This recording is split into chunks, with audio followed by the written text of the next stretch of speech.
चुनाव में हार के बाद से लालू परिवार में कोहराम मच गया है। लालू की बेटी रोहिणी ने परिवार से खुलकर बगावत कर दी है। रोहिणी आचार्य ने पहले राजनीति और परिवार छोड़ने का ऐलान किया और अब अपने छोटे भाई तेजस्वी यादव पर संगीन आरोप भी लगाए हैं। बड़ी खबर है कि रोहिणी का नया बयान सामने आया है, जिसमें उन्होंने विस्फोटक खुलासे किए हैं।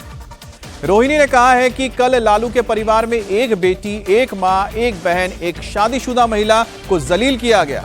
उन्हें गंदी गालियां दी गई, उन्हें मारने के लिए चप्पल तक उठाई गई। रोहिणी ने कहा है कि कल एक बेटी मजबूरी में अपने रोते मां बाप और बहनों को छोड़कर गई है। उन्हें अनाथ कर दिया गया है, उनसे उनका मायका छुड़वा दिया गया है और यह सब और सिर्फ इसलिए किया गया क्योंकि उन्होंने अपने आत्मसम्मान से समझौता नहीं किया, सच का समर्पण नहीं किया। रोहिणी ने यह बात अपने सोशल मीडिया हैंडल एक्स के जरिए दुनिया के सामने रखी है। उन्होंने आखिर में बेहद इमोशनल लाइन लिखी है। लिखा है कि आप सबसे मेरे रास्ते कभी ना चलें, किसी घर में रोहिणी जैसी बेटी और बहन पैदा ना हो। तो ये पोस्ट लिखा है रोहिणी आचार्य ने और कल की ये तस्वीर है जिस वक्त वो एयरपोर्ट पर पहुंची थी।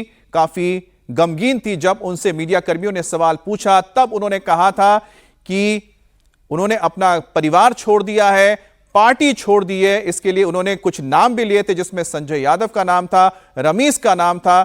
और उसके बाद उनके पोस्ट से यह जाहिर हुआ है कि कल उनके साथ जो कुछ हुआ उससे बेहद ही आहत हैं और यही वजह है कि उन्होंने लिखा है कि उनका मायका छूट गया, मां बाप छूट गए, परिवार छूट गया और सिर्फ एक शख्स की वजह से हुआ है। अपने आत्मसम्मान से समझौता नहीं किया, यह भी उन्होंने जिक्र किया और साथ ही उन्होंने एक बहुत ही इमोशनल लाइन आखिर में लिखी। उन्होंने कहा कि मैं यही चाहूंगी कि कोई भी मेरे रास्ते पर ना चले और रोहिणी जैसी ना बेटी किसी के घर में हो।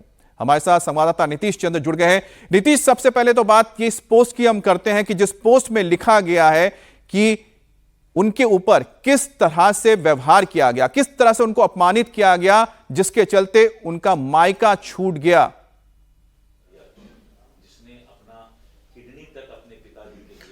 जी हाँ, बिल्कुल। देखिए, बिहार की राजनीति के लिए एक बड़ी हलचल है क्योंकि लालू परिवार में जो महाभारत है अब खुलकर सामने आ गई। हालांकि इससे पहले भी रोहिणी नाराज हुई थी, उनको मनाया लिया गया और जब वो वापस आई तो आपको याद होगा उन्होंने एक तरह से इस मामले को ख़त्म करने की कोशिश की और उन्होंने कहा कि नहीं, परिवार में ये ऐसी बातें हो नहीं सकती हैं, तेजस्वी तो मेरे बेटे की तरह है, मैंने उसको पाला है।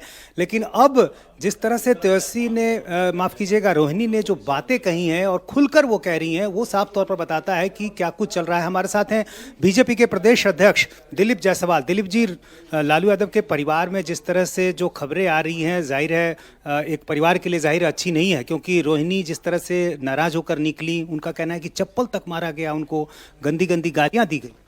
बहुत ही अपमानजनक घटना है। पूरा बिहार इससे शर्मसार होता है।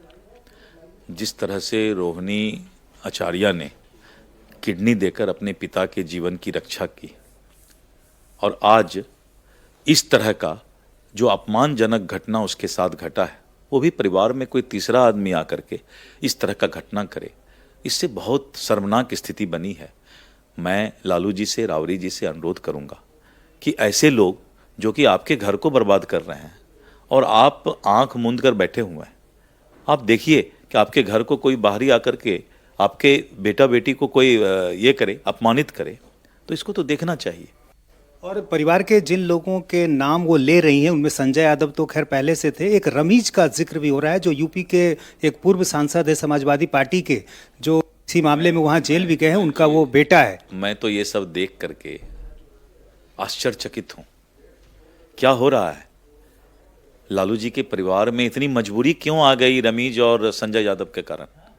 तो ये तो बहुत ही आश्चर्यजनक घटना है। और आपको क्या लगता है कि जो नतीजे आए हैं उसकी समीक्षा की बात रोहिणी ने कही थी और उसको लेकर ये भी करें कि संजय यादव को लेकर नाराजगी है, चूंकि एक जिम्मेदारी तय होनी चाहिए, ये सारी बातें वो कह रही थी। तो स्वाभाविक है ये सारी बातें तो चुनाव के बाद, नतीजे के बाद समीक्षा एक हिस्सा होती है। ये उनके पार्टी का और उनके परिवार का मामला है, इसमें मैं बहुत ज़्यादा कुछ नहीं बोलूँगा। लेकिन एक आदमी पूरे पार्टी को ले डूबा, पूरे परिवार को ले डूबा, पता नहीं कब, अब मुझे नहीं बोलना चाहिए, हमें क्या मतलब है, वो पार्टी डूबे तो और अच्छा है।